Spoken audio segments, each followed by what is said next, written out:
actually possible to save too much money? The fact of the matter is that unfortunately, a number of Americans do not have enough saved for retirement. So for them, save away. You cannot save too much, just save. With that said, there's actually some good news on that front. The Federal Reserve puts out a report every year on the economic well-being of U.S. households. There has actually been an increase over time in the amount of Americans that can actually cover a $400 emergency. Although this has been trending in the right direction, this still leaves 36% of Americans that cannot cover a $400 emergency.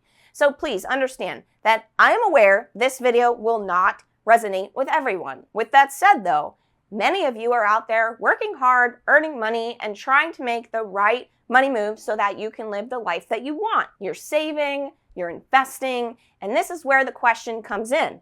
Is it possible to save too much money? How can one reach their goals while still enjoying life today? You may have heard me say before, the more that you save and invest, the better. And I stand by this because this is what gives you flexibility in life. If you have money, you can make the choices that you want to. That is the ultimate goal that we all have, usually. But the problem comes in when you're on track. You're saving and investing what you're supposed to. But maybe even more than you need to, and you're just deathly afraid to spend money or do things that bring you joy. This is actually where I think something that I call money languages come into play. The way we feel love from our partner, which could be something like quality time or acts of service and the like, we all have different money languages. Some people are spenders. Some are extreme savers, aka very frugal. Some are risk takers, aka investors. The idea is to find a balance here because it actually is possible to save too much, be overly frugal, and not be able to spend it all within your lifetime, especially if you are invested and your assets are expected to keep growing at high rates. In turn, you may deprive yourself of a lot of joy, and we don't want that. So what are you to do? How can you tell if you're actually saving too much money? This is where a financial planner would be helping you by backing into how much money you need to save and invest to reach your goals, and then help you figure out how to feel comfortable handling the rest of the money that you have to help you have a little fun in your life. Until you do this though, you're just shooting in the dark and you won't actually know if you're on track to invest more than you'll actually need or not. In turn, that can bring fear and you won't know how to handle your money today while you're actually living. Here are the pieces of the puzzle that you need to estimate how much you need to be investing for yourself. First, you need to guesstimate your life expectancy. You can do this by figuring out how long family members have lived or are living and figure out your own and family health history. Generally speaking, the average life expectancy in the US is around 80 years old. Also, women live longer than men on average. Second, you need to consider retirement income. What do you think you would want to live off of comfortably in retirement? Obviously within realistic limits. Sure, we all want $1 million a year to live off of, but let's keep it practical. Third, how many years will you be living off of that money in retirement?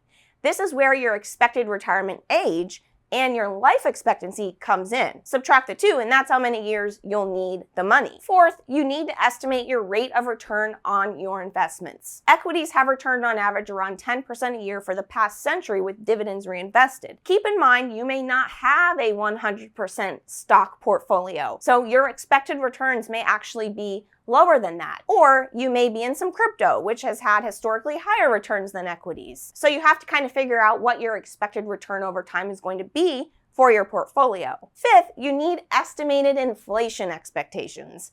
Inflation has averaged around 3% over the years, but you may have other opinions on where inflation may be on average later. So now you're ready to use a retirement calculator to figure out what you need to be investing monthly or yearly to reach that retirement goal. And there are many online that you can sort through and find. I suggest trying a few of them. The idea is to give yourself some grace. Know that nothing always works out perfectly as planned. So there will always be a range of possible outcomes. You may see lower investment returns than expected. You may have unexpected costs that keep you from being able to invest as much. Or maybe you end up thinking you're pregnant with one child and you have a surprise on the ultrasound with triplets. Who the heck knows what life will throw at you? So plans change. Be okay and open to that. Also, keep in mind any streams of income that you may be expected to receive in retirement.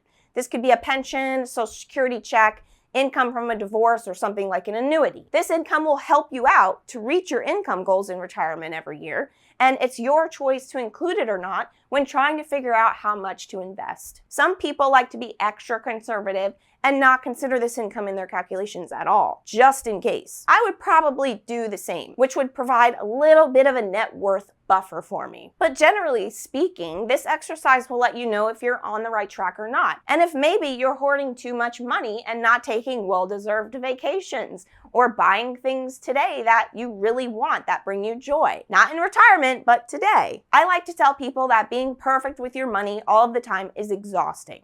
If you hit a big milestone like getting a raise, paying off debt, saving enough for a goal, or whatever it is, treat yourself, within reason of course, but treat yourself. This will help keep you motivated to keep going and achieving. So let's switch gears here and cover what to do if one of your goals is to leave money to your heirs. This is a large goal for many people, and others would rather enjoy the money themselves. Sorry kids, but if leaving money to your loved ones is a goal, then you may end up purposefully overfunding retirement so that you can live, but keep much of your assets intact to pass along. The bottom line is this: if you're unsure and just don't know what you want in retirement or even now, it's not an excuse not to work towards saving and investing. Just sock away what you can, and eventually, when you do figure it out, you at least will not be starting from zero. So I hope this video gave you some food for thought and some tips on how to look at your situation with a bit more detail.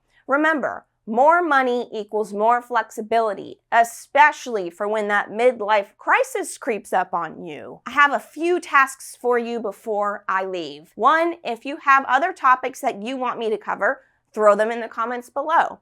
2, smash the like button for me so more people can find my videos. And 3, subscribe if you're not subscribed. That's it. I'll see you in the next video.